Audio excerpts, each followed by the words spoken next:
Where is it? Where is it? I'm losing my patience with you, lady! Oh! You whoring! That's enough!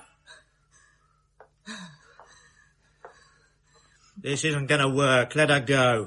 Let me cut her up a bit. No. You heard the orders. Besides, look at that face. You wouldn't want to ruin its market value. Superb. Let her go.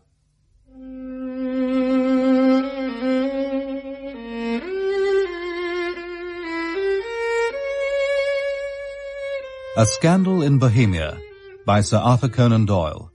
Dramatized for radio by Bert Coules. With Clive Merrison as Sherlock Holmes and Michael Williams as Dr. John Watson.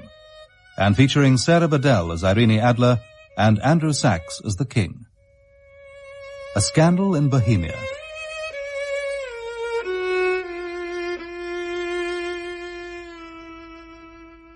To Sherlock Holmes, she is always the woman. I have seldom heard him mention her under any other name. In his eyes, she eclipses and predominates the whole of her sex. It was not that he felt anything akin to love for her. All emotions, and that one particularly, were abhorrent to his precise analytical mind. Love. Love is an emotional thing, and whatever is emotional is opposed to true, cold reason. Which you place above everything else. Of course, I should never marry myself. I'd like to see the woman who'd take you on. Lest I bias my judgment. I trust that my judgment may survive the ordeal. And yet to him, there was one woman. And that woman was the beautiful Irene Adler, of dubious and questionable memory.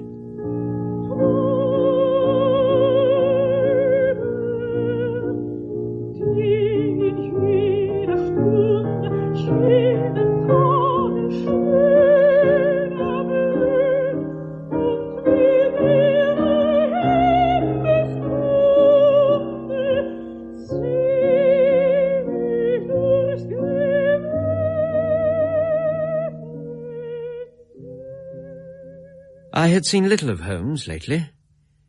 My marriage had drifted us away from each other. My own complete happiness and the Holmes-centered interests which rise up around the man who first finds himself master of his own establishment were sufficient to absorb all my attention. While Holmes, who loathed every form of society with his whole Bohemian soul, remained alone in our old lodgings, buried among his books and his chemicals, and alternating, so I presumed, between cocaine and ambition, the drowsiness of the drug and the fierce energy of his own nature. Beyond the occasional vague accounts of his activities, which I shared with all the readers of the daily press, I knew nothing of my former friend. Then, one night when my journey home from a patient led me through Baker Street, and I passed the well-remembered door, I was seized with a keen desire to see him again.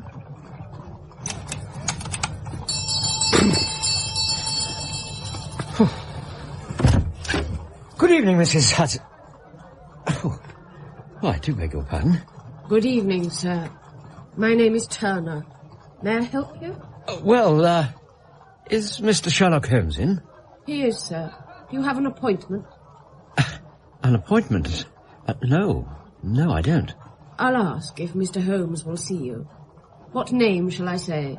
Dr. Watson! Mrs. Hudson, it's good to see you again. Master, you shouldn't be on your feet. Nonsense, Alice. Come in, Doctor, come in. Thank you very much. Now, Martha, you go and rest. Oh, stop fussing round me, Alice. I'm perfectly all right. Just as you like. I'll be in the kitchen if I'm wanted. Mrs. Hudson, who on earth was that? Oh, you mustn't mind her, Doctor.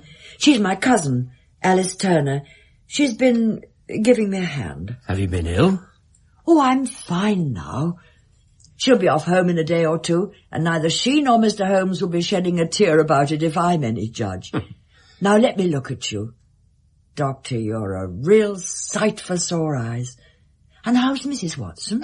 She's very well, thank you. Mrs. Hudson, you shouldn't let him wear you into the ground. Why didn't you send for me? Now, sir, you have your own life to lead, and a good woman to be thinking of. I'll announce you... No. You stay down here and get some rest. Do you think he'll be pleased to see me? Of course he will. Up you go now.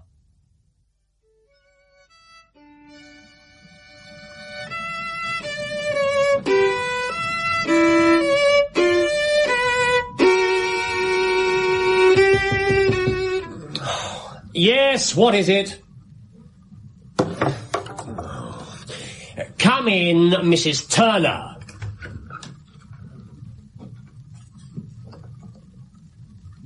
Good evening, Holmes. Watson. I was passing the door. Pray, come in. Thank you. Oh, it's a cold night. Wedlock suits you. You've put on 7.5 pounds since I saw you last. 7. Just a trifle more, I fancy. Perhaps. You are back in practice, but your list is not yet a wrong one. Tonight you called on a patient in a prosperous household to which you travel by 4-wheeler. You got yourself very wet lately, and you have a most clumsy and careless servant girl. Would you care for a whiskey? Oh, my dear fellow, how are you? Oh, I've been kept busy. I'm delighted to hear it. Take off your coat, Watson. Have a seat. Thank you. Now, you'll join me in a drink. Oh, that would be very welcome. How is Mrs. Watson? Oh, she's in excellent spirits. Oh, splendid. Here we are. Thank you. Your very good health. And yours. Mary is just about to give notice to our servant girl, though how you could tell she was so bad is beyond me. You know, if you'd have lived a few centuries ago, you would certainly have been burned. That would have been a tragedy. The world would have been denied your colourful exercises in romantic fiction. Oh, you mean those reprehensible little efforts that have made your name and brought you so much work? No. Don't waste your time thinking up another sarcastic answer. Just tell me how you knew about Mary Jane. By the inner side of your left shoe. Go on. The leather is scored by 6 parallel cuts where someone has very carelessly scraped mud from the edge of the sole. Mud so long neglected it's completely crusted. Hence my double deduction that you've been out in vile weather and that you had a particularly malignant boot-slitting specimen of the London slavey. Ridiculously simple. Well, then I won't insult your intelligence by explaining the rest. Have a look at this. Came by the last post. Pink paper. No address, no date, no signature. There will call upon you tonight at 7:45, a gentleman... Holmes, that's in about 5 minutes. Read on. A gentleman who desires to consult you upon a matter of the very deepest moment. Your recent services to one of the royal houses of Europe, Holland, have shown that you are one who may safely be trusted with matters which are of an importance which can hardly be exaggerated. Holmes. This account of you we have from all quarters received. Be in your chamber at that hour. What do you imagine it means? Now, Watson, how many times? It's a capital mistake to theorize before one has data. But we have the note itself. What do you deduce from it? There's a man's writing, and he's well-to-do. Paper like this couldn't be bought under £0.50 a packet. It's peculiarly strong and stiff. Peculiar is the very word. It's not an English paper. Hold it up to the light. Yes, there's a watermark. E.G. PGT. Paper company's monogram. German. Very good. Agria Papier Gesellschaft. Agria? In Bohemia. And the writer of the note is a German speaker. This account of you we have from all quarters received. Only a German is so uncourteous to his verbs. Aha. What is it? Teutonic punctuality. I believe I heard... Yes, a nice little broom and a pair of beauties, 150 guineas apiece, easily. Ooh, there's money in this case and there's nothing else. And there is our man. What's he like? 6'6", built like Hercules, appallingly overdressed and exhibiting an intense desire for anonymity. Anonymity? He's wearing a mask. A mask, for goodness sake? I'd better go. Not a bit, Doctor. Stay where you are. Yeah, but your client... Never mind him. You'll find a notebook and a pencil on my desk, if you've no objection. My dear fellow. I am lost without my Boswell. Thank you, Holmes. Well, whoever he is, he survived Mrs. Turner. Come in! You had my note? I told you that I would call. You did. Pray, take a seat. Who is this person? This is my friend and colleague, Dr. Watson. Whom have I the honor to address? You may address me as the Count von Kram, a Bohemian nobleman. I should much prefer to communicate with you alone. I shall leave. No, Doctor. It is both or none, Count. You may say before this gentleman anything which you may say to me. Very well.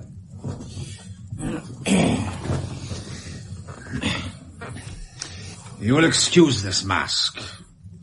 The august person who employs me wishes his agent to be unknown to you, and I may confess that the title by which I have just called myself is not exactly my own. I was aware of it. The circumstances are of great delicacy and could grow into an immense scandal. It is not too much to say that the whole course of European history could be affected. To speak plainly, the matter implicates the great house of Ormstein, kings of Bohemia. I was also aware of that. Sir, you are represented to me as the most energetic agent and most incisive reasoner in Europe. Your informant was not in error. This is intolerable. If you would condescend to state your case, I should be better able to advise your majesty. Your majesty?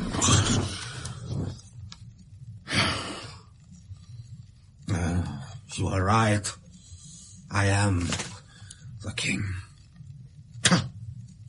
Why should I attempt to conceal it? Why, indeed. Your Majesty had not spoken before I was aware that I was addressing Wilhelm Gottreich Sigismund von Ormstein, Grand Duke of Kassel-Felstein and hereditary King of Bohemia. Do please sit down. Thank you. Doctor, if you please. Certainly. What are you doing? I'm taking notes. Confidential notes. Very well. The facts are briefly these. Some 5 years ago, when I was still only Crown Prince, I made the acquaintance of the well-known, adventurous Irene Adler. The name is no doubt familiar to you. Irene Adler. Look her up in my index, Doctor. Yes, well. Adler. Adler. Irene. She's a singer, born in New Jersey in 58. Here. Contralto. La Scala. Imperial Opera of Warsaw, yes. Retired from the operatic stage 2 years ago at the age of only 28. Now lives in London, once celebrated throughout Europe as an adventuress. Gotcha. Your Majesty, as I understand, became entangled with this person. Entangled? Yes. Yes, that is exactly the word.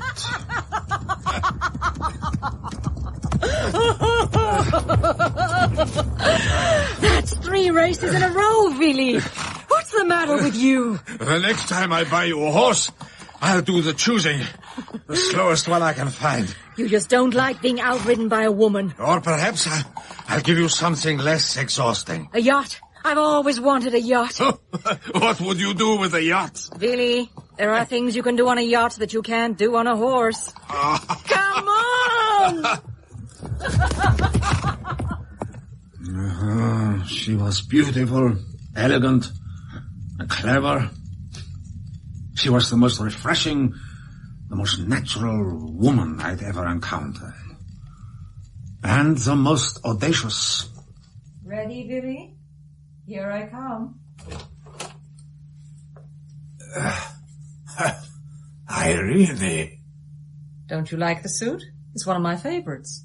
Is this some kind of a joke? What have you done to yourself? I thought we'd go for a stroll. These are my walking clothes.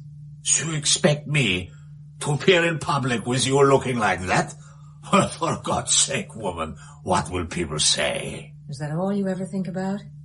Listen, my love, once I fix my hair, I can fool anyone. You're not serious. I'm perfectly serious. Now shut up and kiss me. Well? What are you waiting for? I want to remember this moment. I never kissed a man before.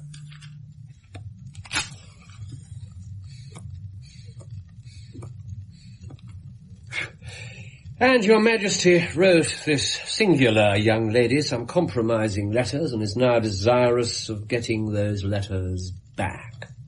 But how could you possibly know that? I'm not exaggerating when I say that if certain individuals suspected that I even so much as spoke to that woman, the effects would be calamitous. Was there a secret marriage? No, none. No legal papers or certificates? None.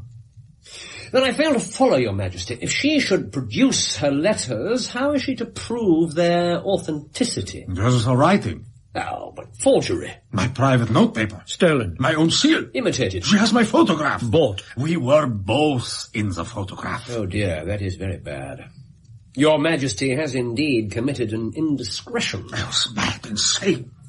The photograph is particularly compromising. This is a highly serious matter. Most certainly. You have placed yourself in a very difficult position. That photograph must be recovered. I have tried and failed. Burglars in my employ have ransacked her house.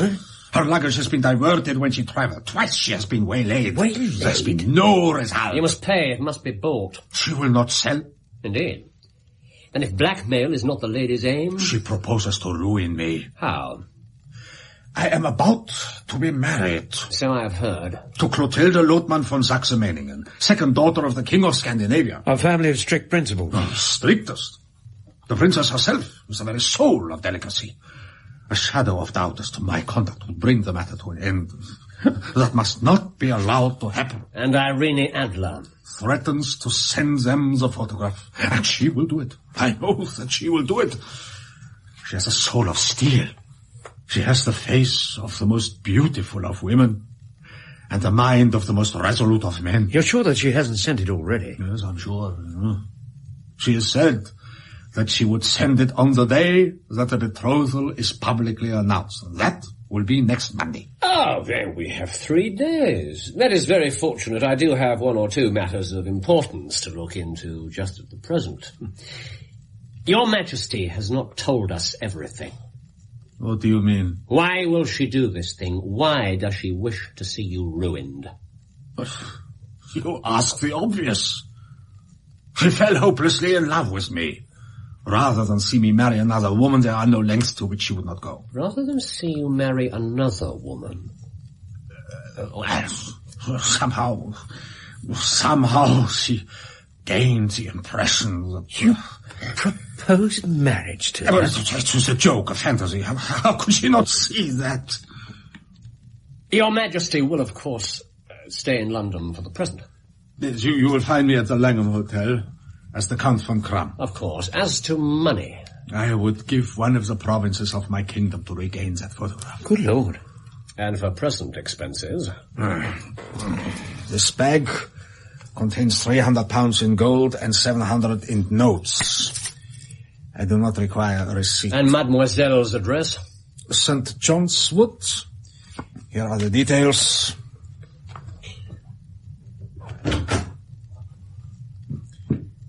Do not fail me.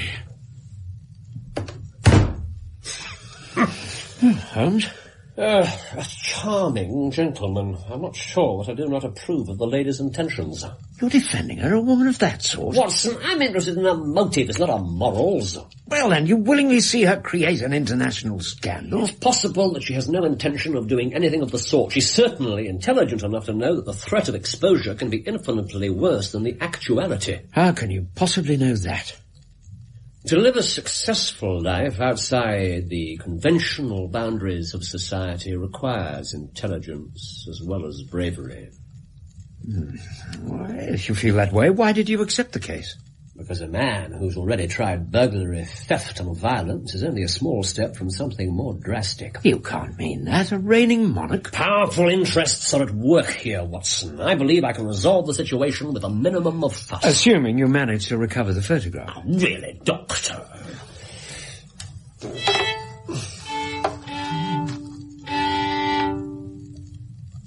And now, good night to you.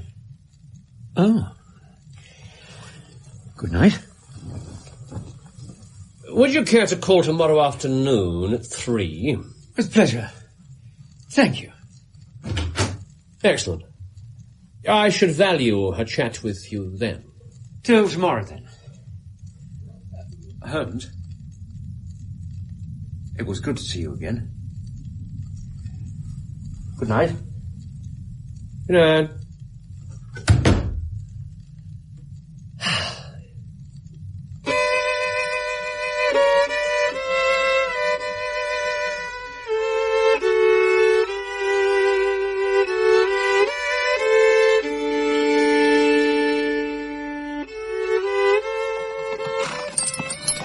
Easy, boy. Hold him, would you, mate? Yeah. Easy there. That's better. Good boy. Yeah. You got away right enough. Why'd you lose your last place? A drink, was it? Yeah, I thought so. Just have to look at you. Bloody fool you are. It's not worth it. I know. Oh, I do. I've been off it 2 years now. See where I am. Good post, is it? Good mistress. Never had better. Treats me like I'm somebody. Know what I mean? I chuck over the blanket. Here. Thanks. No chance of something here, I suppose. You know, a bit of casual. Yeah. You can give me a hand for a bit. I'll see you all right. Hang on. What? Listen.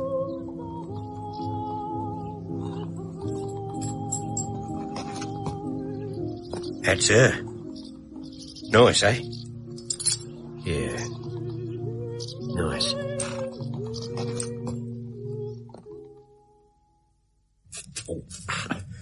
I had to look 3 times before I was sure it was you.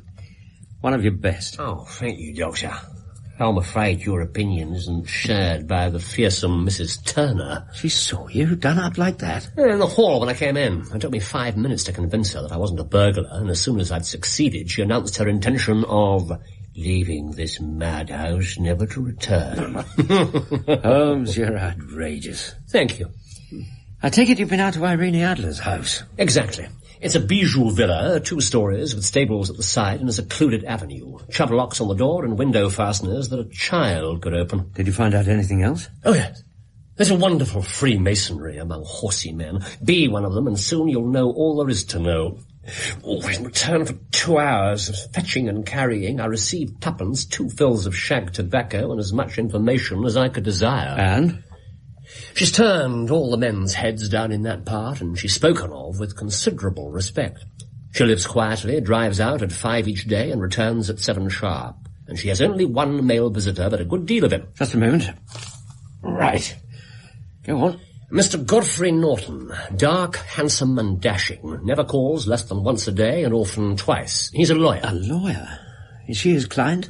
And if she is, what are they planning? Exactly. Or is she his mistress? That was the next question to be answered. Was? You've answered it then? I take it that's a yes. After I'd exhausted my friend and the muse, I went round to the front of the house and lounged. Halfway through my first pipeful, things began to happen. Wait there, cabby, sir.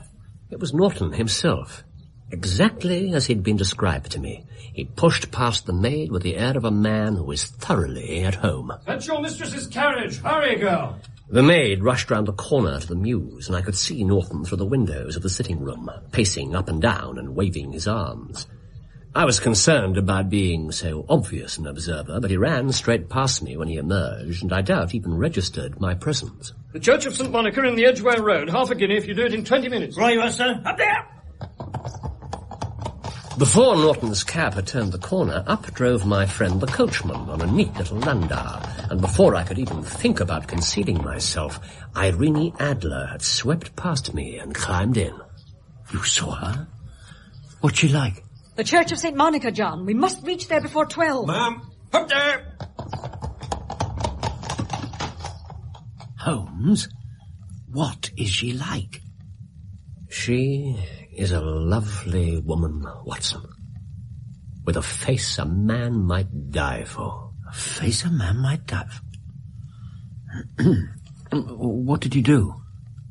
I was just balancing whether I should run for it or whether I should perch on the back of her landau when a cab came through the street. The driver looked twice at such a shabby fare, but I jumped in before he could object. We drove like the devil, but the others were there before us.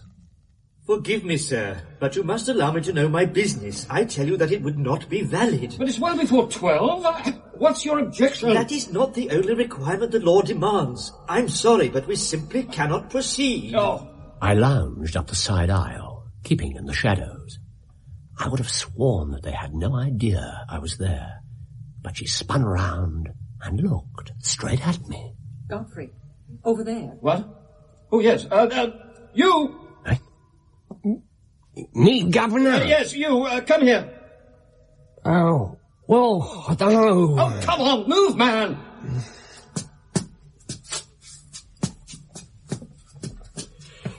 Yes, Governor. Mrs. Just stand there quietly, please. Well, man? Splendid. Dearly beloved, we are gathered here today in the sight of God. Before I knew where I was holding a ring and generally assisting in the secure tying up of Irene Adler, spinster, to Godfrey Norton, bachelor. It was the most preposterous position I've ever found myself in. I was standing as close to her as I am to you. Closer. Did she suspect you? I do not believe so. After the ceremony, we exchanged a few words. What? Oh, there was no avoiding it. Congratulations to you both. Thank you very much. Yes, thank you. Come along then, Mrs. Norton. Oh, just one moment, Godfrey. Sir, please. Me, Mrs. Please, come here. Ma'am. I want to thank you for being there when we needed you. It's my pleasure, ma'am. I think you were a lucky omen for our future. It was fate that brought you into the church. I don't believe in fate, Mrs. Oh, my friend, don't you have any romance in you at all? I'll best be off, ma'am. Wait. Here. No, Mrs. I'm not a beggar. To please me. I'm obliged then, ma'am. Good luck to you. And to you, my friend. What did she give you? A sovereign. Here. I mean to wear it on my watch chain in memory of the occasion. It's a very unexpected turn of affairs. Well, there was still one more surprise to come. After being in such a palpable rush to get married, bride and groom proceeded to go their separate ways. He back to the inner temple and she to her home. She even plans to take her usual evening drive. I heard her say so. It's as if they wanted to keep the whole thing secret. If you were right about the king's intentions and they've somehow got wind of them, it could be that she feels safer as Norton's wife than as his mistress. Or was it no more than a sudden whim? Did she strike you as a creature of impulse? Holmes? We must act quickly. I need your cooperation this evening. I shall be delighted. You will require stealth, nerve, and accuracy. Accuracy? Yeah. Oh, one more thing. I trust you've no objection to breaking the law.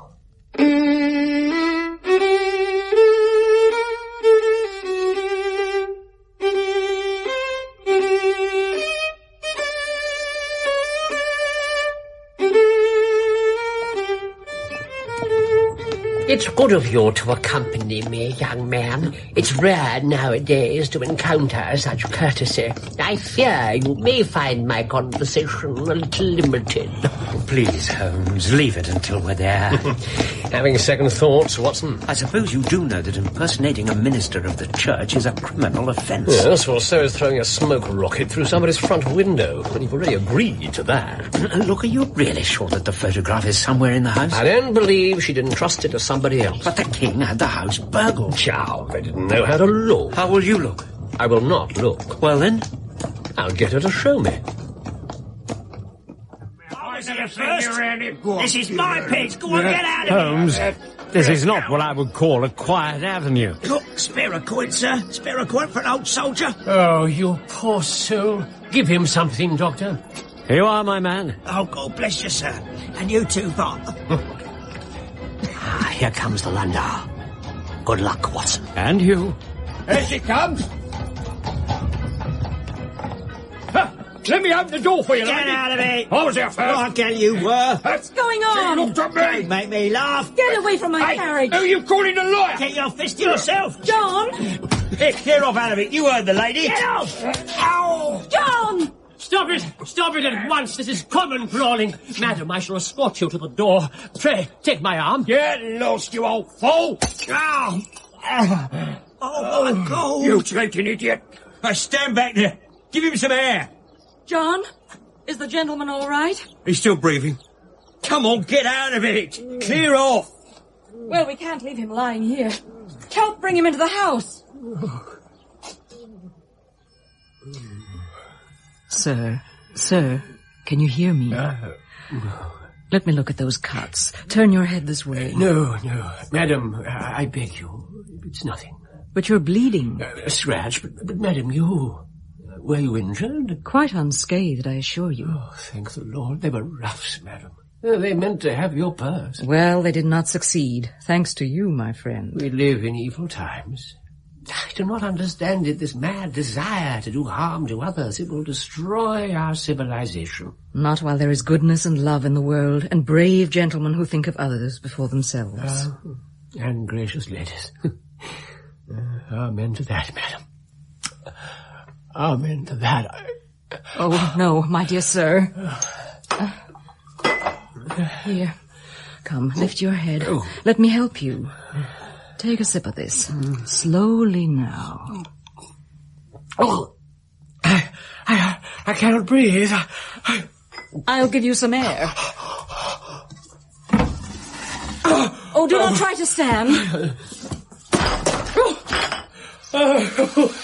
What on earth? Fire, madam. They're burning the house. Save yourselves. But this is ridiculous.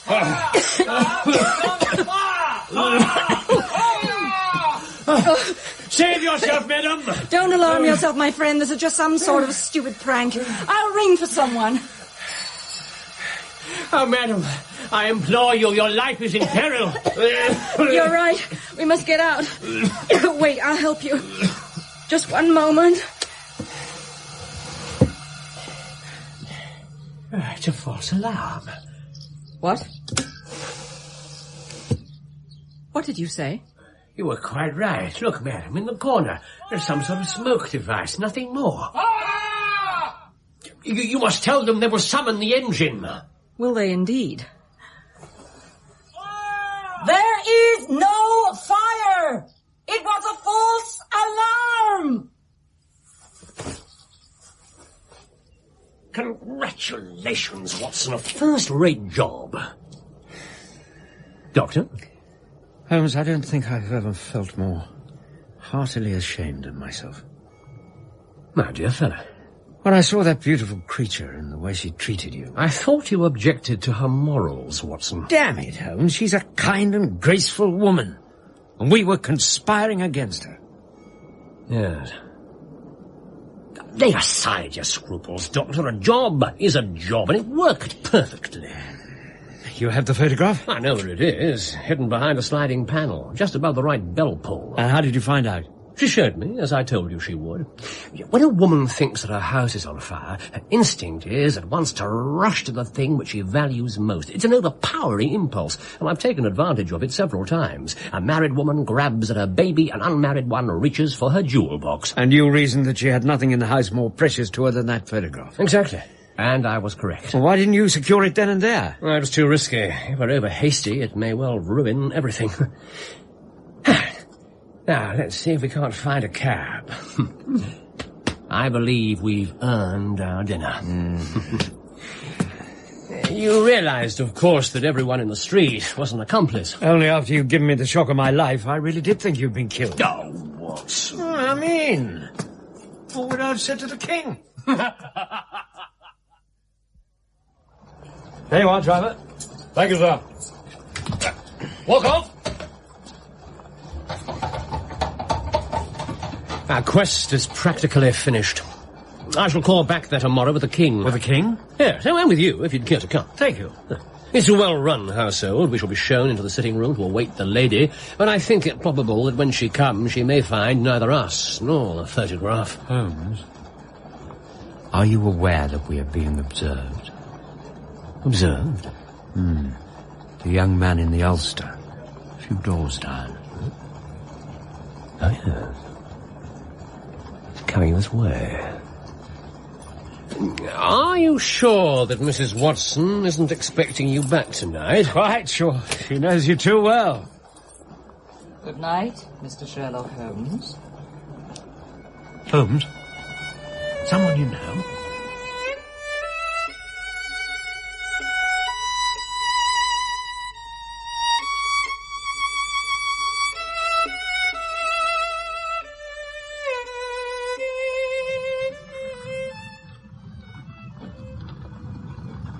You are sure that we can get the photograph? I have hopes. Hopes? In your wire you said it was certain. Irene Adler is married. Married? Yesterday, to an English lawyer named Norton. She cannot love him. Why ever not? Because she's still hopelessly infatuated with me. Why else does she pursue me so?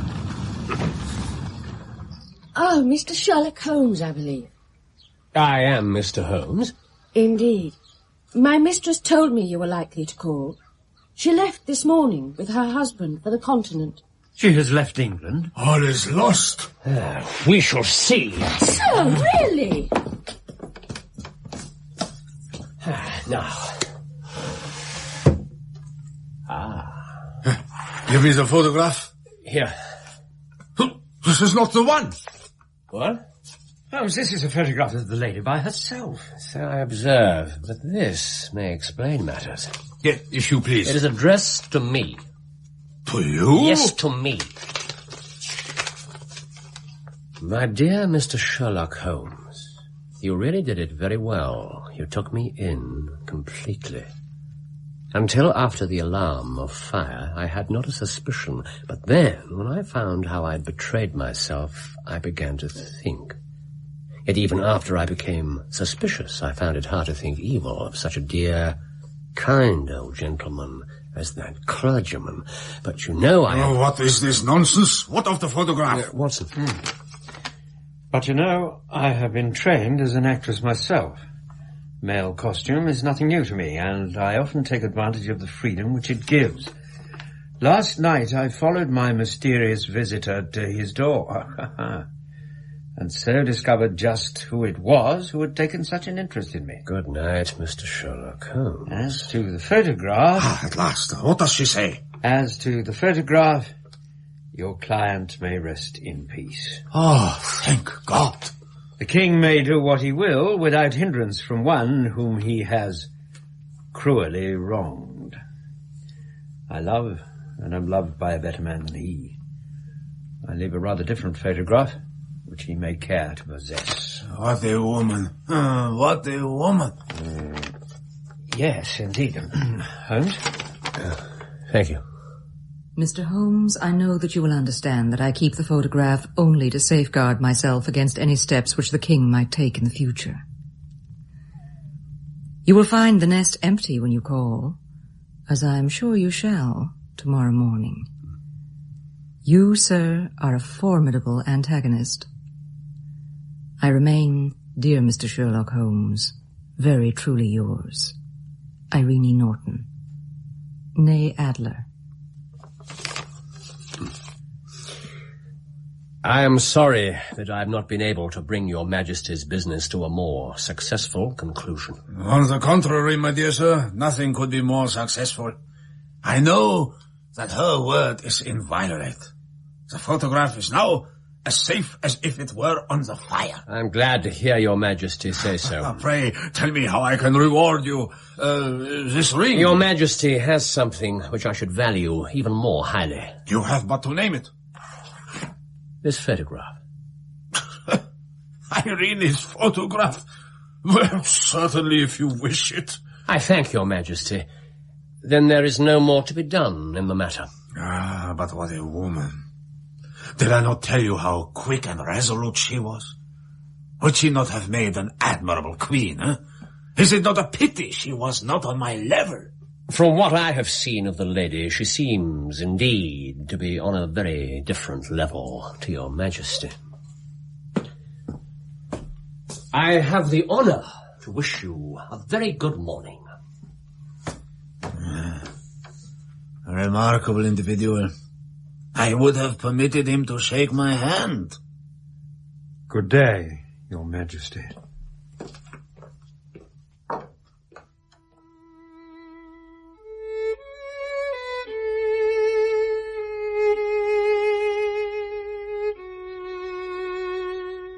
And that was how a great scandal threatened the kingdom of Bohemia, and how the best plans of Mr. Sherlock Holmes were beaten by a woman's wit.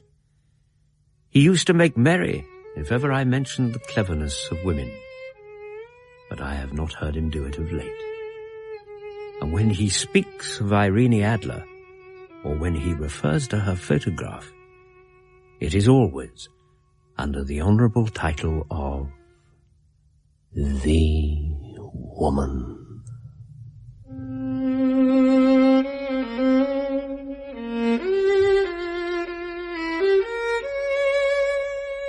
In A Scandal in Bohemia, Sherlock Holmes was played by Clive Merrison and Dr. Watson by Michael Williams. Irene Adler was played by Sarah Bedell and the King of Bohemia by Andrew Sachs, with Mary Allen as Mrs. Hudson, Jenny Howe as Mrs. Turner, Brian Miller as Norton, Danny Schiller as the priest, and Ian Lindsay as John. Other parts were played by members of the cast. The violinist was Leonard Friedman. A Scandal in Bohemia was dramatized for radio by Bert Coules and directed by Patrick Rayner.